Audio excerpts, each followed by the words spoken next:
ಕಲಾ ಕೇಂದ್ರದ ನವೀಕರಣದ ಕೆಲಸಗಳು ಅತ್ಯಂತ ಭರದಿಂದ ಸಾಗುತ್ತಿದ್ದವು. ಹಳ್ಳಿಯ ಆ ಹಳೆಯ ಕಟ್ಟಡ ಈಗ ಆಧುನಿಕ ಕಲಾ ಅಕಾಡೆಮಿಯಾಗಿ ಮರುಜನ್ಮ ಪಡೆಯುತ್ತಿತ್ತು. ದಿನವಿಡೀ ಸೀತೆ ಮತ್ತು ಅಭಿಮನ್ಯು ಒಟ್ಟಿಗೆ ನಿಂತು ಕೆಲಸಗಾರರಿಗೆ ಸೂಚನೆಗಳನ್ನು ನೀಡುತ್ತಿದ್ದರು. ಅಭಿಮನ್ಯು ತನ್ನ ಬ್ಯುಸಿ ಶೆಡ್ಯೂಲ್ ಬದಿಗಿಟ್ಟು ಹಳ್ಳಿಯಲ್ಲೇ ಉಳಿದುಕೊಂಡಿದ್ದನ್ನು ಕಂಡು ರಂಜಿತ್ಗೆ ಅವನ ಮನಸ್ಸಿನ ಆಳ ಪೂರ್ತಿಯಾಗಿ ಅರ್ಥವಾಗಿತ್ತು. ಸಂಜೆ ವೇಳೆ ಕೆಲಸ ಮುಗಿಯುತ್ತಿದ್ದಂತೆ ಕೃಷ್ಣೇಗೌಡರ ದೊಡ್ಡ ಮನೆಯ ಹಜಾರದಲ್ಲಿ ಎಲ್ಲರೂ ಜಮಾಯಿಸಿದ್ದರು. ತಾತ ಕೃಷ್ಣೇಗೌಡರು ಈಜರ ಕುರ್ಚಿಯಲ್ಲಿ ಮೇಲೆ ಕುಳಿತು ತಂಬಾಕು ಜಮಾಯಿಸುತ್ತಾ ಅಂಗಳದಲ್ಲಿ ರಂಜಿತ್ ಮತ್ತು ರಾಮ್ ಶೆಟ್ಟಿ ಜೊತೆ ಮಾತನಾಡುತ್ತಿದ್ದ ಅಭಿಮನ್ಯುನನ್ನೇ ಸೂಕ್ಷ್ಮವಾಗಿ ಗಮನಿಸುತ್ತಿದ್ದರು. ಅಭಿಮನ್ಯು ಎಷ್ಟೇ ದೊಡ್ಡ ಕೋಟ್ಯಾಧಿಪತಿಯಾಗಿದ್ದರು, ಹಳ್ಳಿಯ ಹಿರಿಯರಾದ ಕೃಷ್ಣೇಗೌಡರ ಮುಂದೆ ಅತ್ಯಂತ ವಿನಮ್ರವಾಗಿ ಗೌರವದಿಂದ ನಡೆದುಕೊಳ್ಳುತ್ತಿದ್ದ ರೀತಿ ತಾತನ ಮನಸ್ಸನ್ನು ಗೆದ್ದಿತ್ತು. 10 ವರ್ಷಗಳಿಂದ ಕತ್ತಲೆಯಲ್ಲಿದ್ದ ತನ್ನ ಮೊಮ್ಮಗಳ ಬಾಳಿಗೆ ಇವನೇ ಸರಿಯಾದ ಬೆಳಕು ಎಂಬ ದೃಢ ನಿರ್ಧಾರಕ್ಕೆ ತಾತ ಕೊನೆಗೂ ಬಂದಿದ್ದರು. ರಾತ್ರಿ ಊಟ ಮುಗಿದ ನಂತರ ಕೃಷ್ಣೇಗೌಡರು ರಂಜಿತ್ನನ್ನು ಮಾತ್ರ ತಾವಿದ್ದ ಕೋಣೆಗೆ ಕರೆದರು.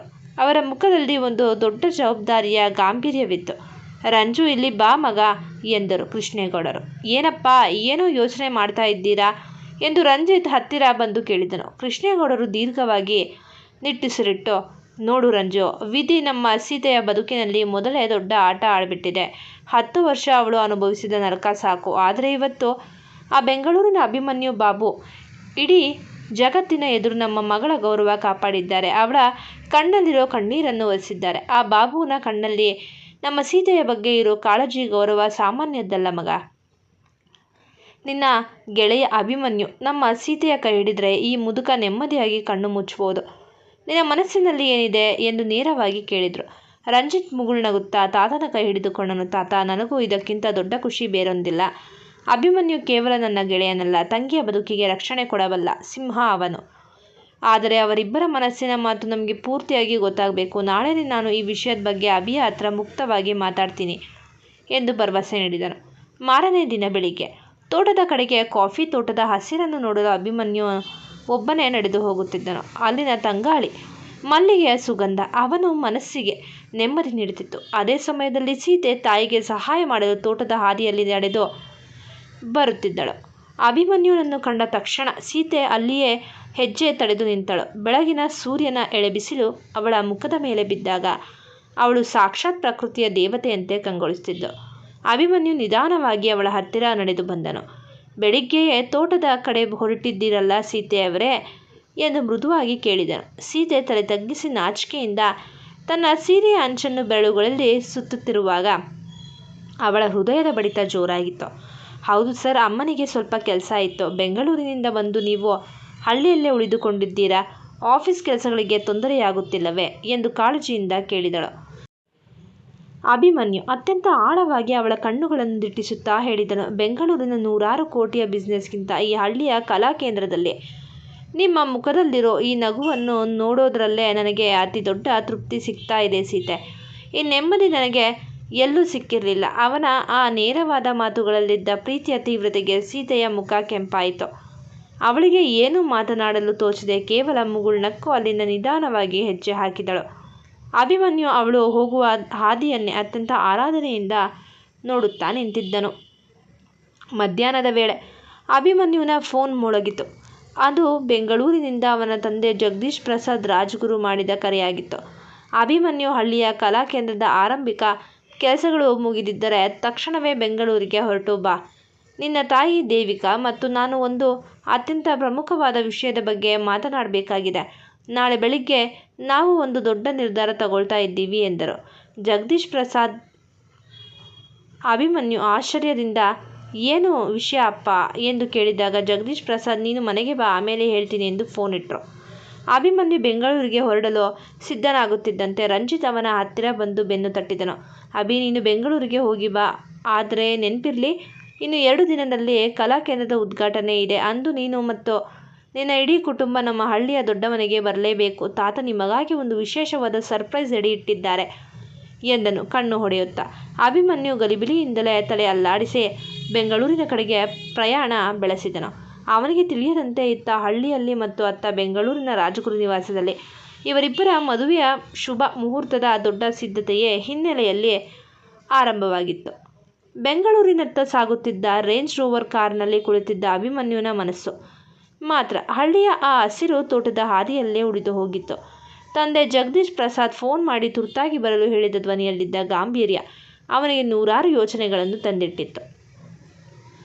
ಅಮ್ಮ ಮತ್ತೆ ನತಾಶಳ ಮಾತು ಕೇಳಿ ಏನಾದರೂ ಹಠ ಹಿಡಿದಿದ್ದಾರಾ ಅಥವಾ ಅಪ್ಪ ಈ ಬಿಸ್ನೆಸ್ ಪ್ರಾಜೆಕ್ಟ್ಗೆ ತಡೆ ಒಡ್ಡುತ್ತಿದ್ದಾರಾ ಎಂದು ಯೋಚಿಸುತ್ತಾ ರಾಜ್ಗುರು ನಿವಾಸದೊಳಗೆ ಕಾಲಿಟ್ಟನು. ಅಭಿಮನ್ಯು ಹಜಾರದೊಳಗೆ ಬರುತ್ತಿದ್ದಂತೆ ಅಲ್ಲಿ ಕಂಡ ದೃಶ್ಯ ಅವನನ್ನು ಸಂಪೂರ್ಣವಾಗಿ ದಿಗ್ಭ್ರಮೆಗೊಳಿಸಿತ್ತು.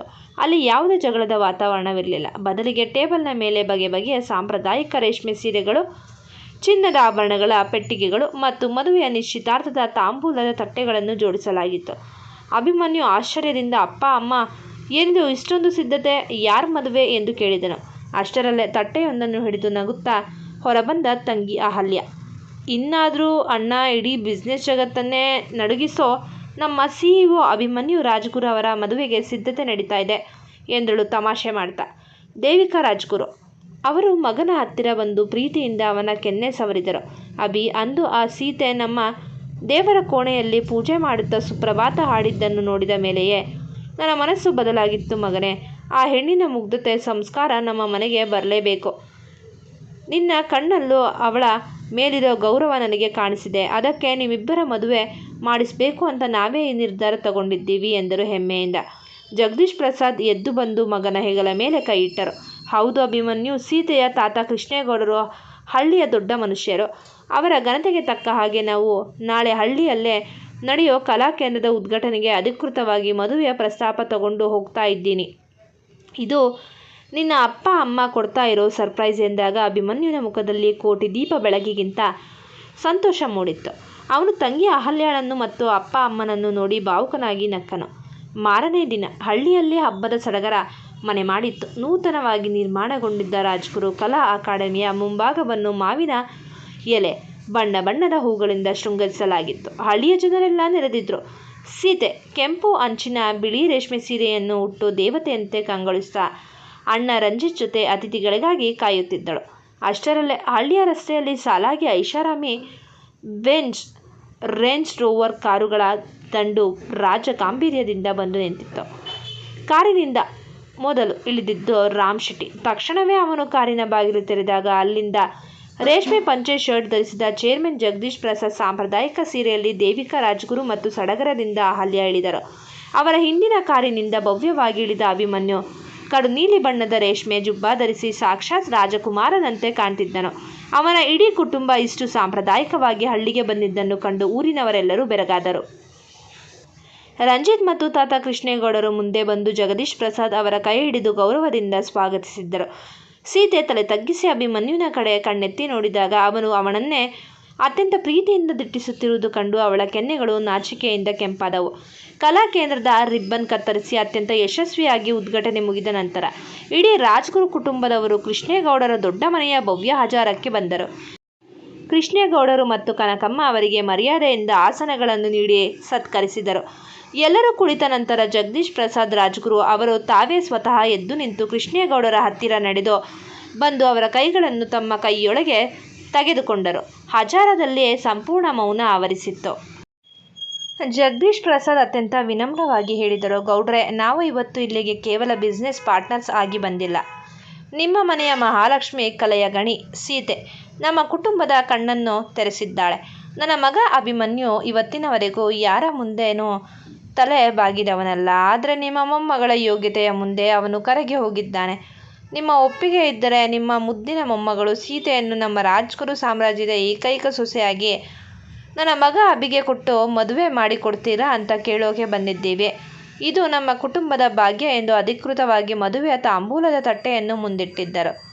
ಈ ಮಾತು ಕೇಳುತ್ತಿದ್ದಂತೆ ತಾಯಿ ಕನಕಮ್ಮನ ಕಣ್ಣುಗಳಿಂದ ಆನಂದ ಬಾಷ್ಪ ಉಳಿದವು. 10 ವರ್ಷಗಳಿಂದ ಸಮಾಜದ ಕಣ್ಣಿಗೆ ಹೆದರಿ ಕತ್ತಲೆಯಲ್ಲಿದ್ದ ತನ್ನ ಮಗಳಿಗೆ ಇಡೀ ದೇಶವೇ ಮೆಚ್ಚುವಂತಹ ಇಷ್ಟು ದೊಡ್ಡ ಗೌರವ ಸಿಗುತ್ತಿದೆ ಎಂದು ಅವರು ಊಹಿಸಿರಲಿಲ್ಲ. ತಾತ ಕೃಷ್ಣೇಗೌಡರು ಎದ್ದು ನಿಂತು ಜಗದೀಶ್ ಪ್ರಸಾದ್ ಅವರನ್ನು ಅಪ್ಪಿಕೊಂಡರು. ರಾಜ್ಗುರು ಅವರೇ, ನನ್ನ ಮೊಮ್ಮಗಳ ಬದುಕಿಗೆ ಇವತ್ತಿಗೆ ನಿಜವಾದ ಮುಕ್ತಿ ಸಿಕ್ಕಿತು. ಇಂತಹ ಸಿಂಹದಂತಿರೋ ಅಳಿಯ ಸಿಗೋಕೆ ನಮ್ಮ ಸೀತೆ ಪುಣ್ಯ ಮಾಡಿದ್ದಾಳೆ. ಈ ಮದುವೆಗೆ ನನ್ನ 100ನೇ ಬಲದ ಒಪ್ಪಿಗೆ ಇದೆ ಎಂದು ಘೋಷಿಸಿದರು. ಹಜಾರದಲ್ಲಿದ್ದ ರಾಮ್ ಶೆಟ್ಟಿ ಮತ್ತು ಅಹಲ್ಯ ಜೋರಾಗಿ ಚಪ್ಪಾಳೆ ತಟ್ಟುತ್ತಾ ಸೀತೆ ಮತ್ತು ಅಭಿಮನ್ಯುನ ಚುಡಾಯಿಸಲು ಶುರು ಮಾಡಿದರು. ಸೀತೆ ಆನಂದದ ಕಣ್ಣೀರನ್ನು ಒರೆಸಿಕೊಳ್ಳುತ್ತಾ ಕಿಟಕಿಯ ಹೊರಗೆ ನೋಡಿದಾಗ ಅಭಿಮನ್ಯು ಅವಳ ಸನಿಹ ಬಂದು ನಿಂತು, ಇನ್ನು ಮುಂದೆ ನಿನ್ನ ಕಣ್ಣಲ್ಲಿ ಕಣ್ಣೀರಿರಲ್ಲ ಸೀತೆ, ಕೇವಲ ನನ್ನ ಪ್ರೀತಿಯ ಬೆಳಕಿರುತ್ತೆ ಎಂದು ಪಿಸುಗುಟ್ಟಿದನು.